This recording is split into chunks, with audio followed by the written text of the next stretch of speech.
Bachelor Nation weighs in on Chris Soules' shocking arrest. It's the #1 tracking story. Season 19's Bachelor was a fan favorite, but ultimately did not find his happily ever after back in 2015.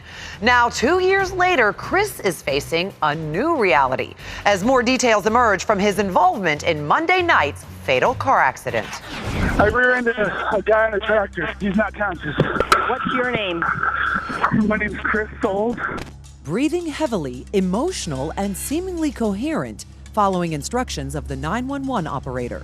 The Insider has obtained the call placed by the former Bachelor around 8:20 p.m. Monday night in Iowa, shortly before he allegedly fled the scene of that fatal accident.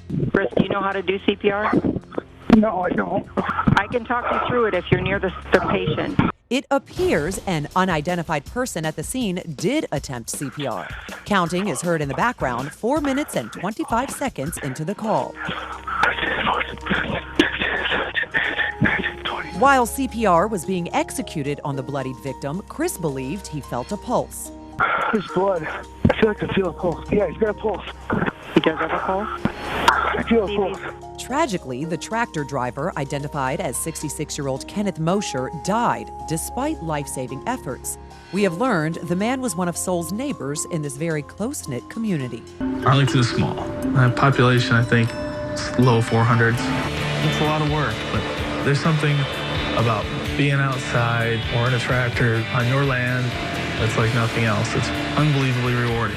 With his remote Iowa farmhouse featured during Chris's season 19 of The Bachelor, authorities allege Chris fled home with the help of an individual after the accident.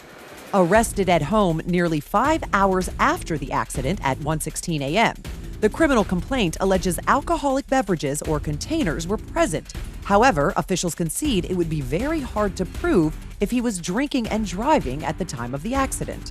You are charged with leaving the scene of an accident causing death. Released yesterday on $10,000 bail, the maximum penalty if convicted of that felony crime is up to 5 years in prison. Now, all traces of his Iowa life are starting to be stripped from social media.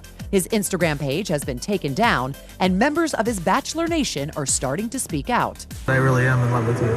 Former Bachelorette Andy Dorfman, who Chris tried to woo during her season in 2014, tells The Insider, quote, "You never want to hear that a friend has been involved in a horrific, life-altering tragedy like this." Will you marry me? Absolutely. And Chris's ex-fiancée from his own season, Whitney Bischoff, told People magazine, quote, "This is a very sad situation.